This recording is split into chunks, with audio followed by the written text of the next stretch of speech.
ನಾನಿವತ್ತು ಎಣ್ಣೆ ಬದನೆಕಾಯಿ ಮಾಡೋದು ಹೇಗೆ ಅಂತ ತೋರಿಸ್ಕೊಡ್ತೀನಿ. ಈರುಳ್ಳಿ 1, ಟೊಮೊಟೊ 2, ಮತ್ತು ಶೇಂಗಾ, ಬೆಳ್ಳುಳ್ಳಿ, ಇದರ ಕಡಲೆಬೇಳೆ, ಇದು ಬದನೆಕಾಯಿ, ಕರಿ ಬದನೆಕಾಯಿ. ಎಣ್ಣೆ ಬದನೆಕಾಯಿ ಮಾಡೋದು ತೋರಿಸ್ತೇನೆ. ಇದನ್ನು ನಾವು ಚೆನ್ನಾಗಿ ಹುರಿದುಕೊಳ್ಳೋಣ.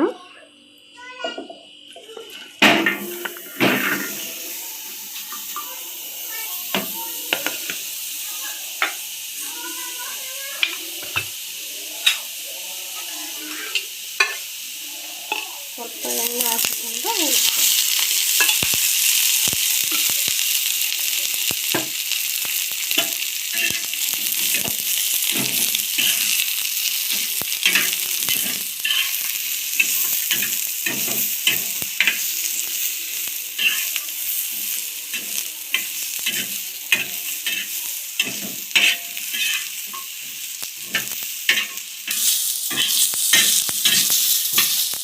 ಈಗ ನಾನು ಟೊಮೊಟೊ ಇದರಲ್ಲೇ ಟೊಮೊಟೊ ಹಾಕಿ ಹುರಿದುಕೊಳ್ತೇನೆ. 2 ಟೊಮೊಟೊ ಚೆನ್ನಾಗಿ ಫ್ರೈ ಮಾಡಬೇಕು.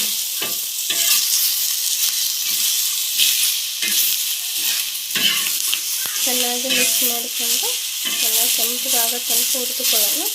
ಹುರಿದಿದ್ದನ್ನು ಚೆನ್ನಾಗಿ ಮಿಕ್ಸರ್ಗೆ ಹಾಕ್ಕೊಂಡು ಎಣ್ಣೆ ಬದನೆಕಾಯಿ ಮಾಡುವಾಗ ಮಾಡಿದರೆ ಎಷ್ಟು ಚೆನ್ನಾಗಿರ್ತದೆ, ಟೇಸ್ಟಿಯಾಗಿರುತ್ತೆ.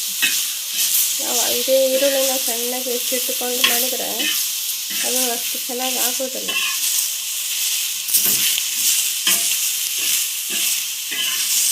ಒಮ್ಮೆ ಈ ಥರ ಮಾಡಿ ನೋಡಿ ಎಣ್ಣೆ ಬದನೆಕಾಯಿ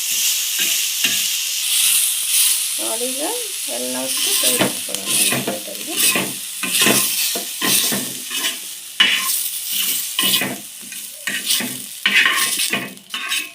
ತೆಗೆದಿಟ್ಕೊಂಡು ಒಂದು 10 ನಿಮಿಷ ಬಿಟ್ಟು ಈಗ ಇದನ್ನೆಲ್ಲ ಒಂದು 10 ನಿಮಿಷ ಆಡಲು ಬಿಡೋಣ. ಬಿಟ್ಟು ಆಮೇಲೆ ಮಿಕ್ಸರ್ಗೆ ಹಾಕ್ಕೊಂಡು ಬರೋಣ.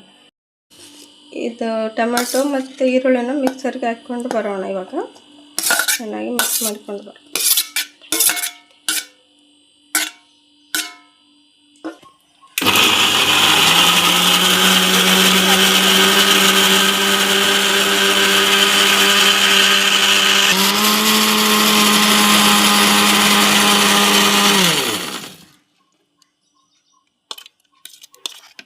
ಚೆನ್ನಾಗಿ ನುಣ್ಣಗೆ ರುಬ್ಬಿಕೊಂಡಿದ್ದೀವಿ.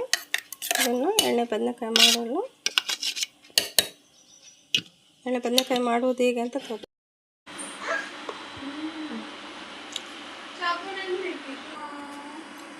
ಈಗ ನಾವು ಶೇಂಗಿನ ಪುಡಿ ಮಾಡಿಟ್ಕೊಂಡಿದ್ದೀವಿ.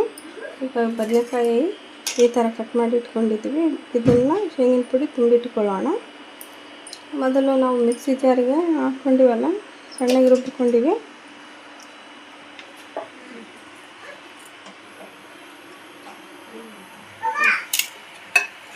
ಎರಡು ಸ್ಪೂನ್ ಎಣ್ಣೆ ಹಾಕ್ಕೊಳ್ಳೋಣ. 2 ಅಥವಾ 3 ಸ್ಪೂನ್ ಎಣ್ಣೆ ಹಾಕ್ಕೊಂಡು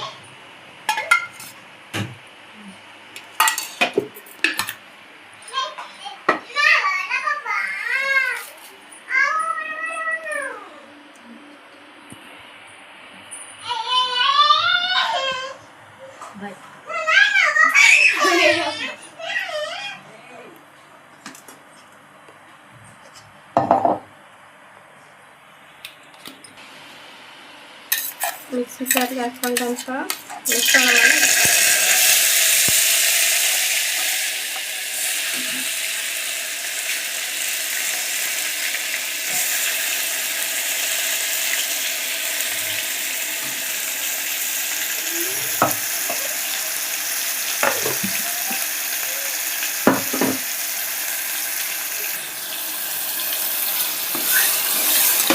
ಚೆನ್ನಾಗಿ ಮಿಕ್ಸ್ ಮಾಡಿಕೊಂಡು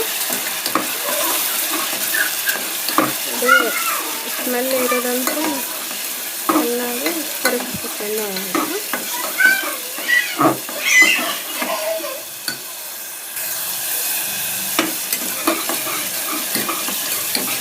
ಇದು ಚೆನ್ನಾಗಿ ಕರಗಿ, ಇದು ಕರಗೋದ್ರೊಳಗೆ ನಾವು ಬದನೆಕಾಯಿ ಒಳಗೆ ಶೇಂಗಿನ ಪುಡಿ ತುಂಬಿಟ್ಕೊಳ್ಳೋಣ.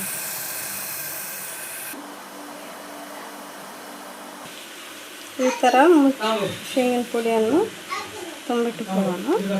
ಈ ಥರ ಫುಲ್ ತುಂಬಿ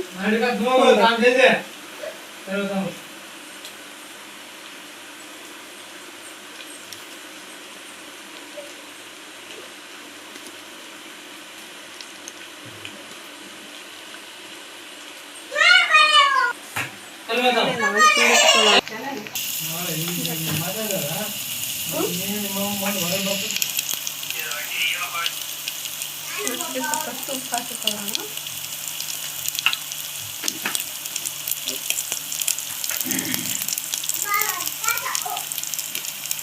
ಈಗಾಗಲೇ ತೆಂಗಿನ ಪುಡಿಯಲ್ಲಿ ಉಪ್ಪು ಖಾರ ಎಲ್ಲ ಹಾಕ್ಕೊಂಡಿರ್ತೀವಲ್ಲ, ಹಾಗಾಗಿ ಸ್ವಲ್ಪ ನೋಡಿ ಹಾಕ್ಕೊಳ್ಳೋಣ. ಸ್ವಲ್ಪ ಅರಿಶಿಣ. ಈಗ ತುಂಬಿಟ್ಕೊಂಡಂಥ ಬದನೆಕಾಯಿ ಹಾಕ್ತೀವಿ.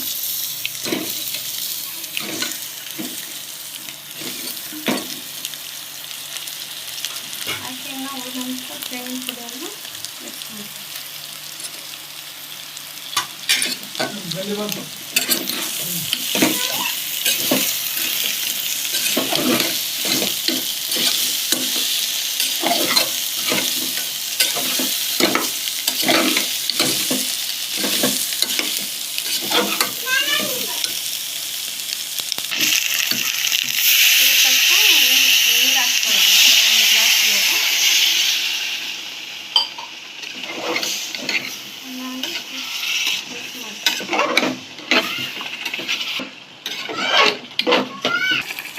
ಒಂದು ಗ್ಲಾಸ್ ನೀರು ಆದ ನಂತರ ಇದು ಚೆನ್ನಾಗಿ ಕಲಿಸ್ಕೊಂಡು ಕುಕ್ಕರನ್ನು ಮುಚ್ಚಿಟ್ಕೊಂಡು 2 ವಿಸಿಲ್ ಆಗುತ್ತೆ.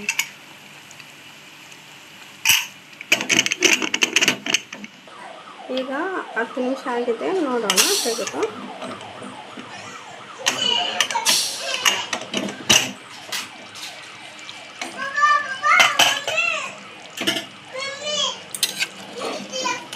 ನೋಡಿ ಈಗ ಬಂದಿದೆ ಎಣ್ಣೆ ಬದನೆಕಾಯಿ.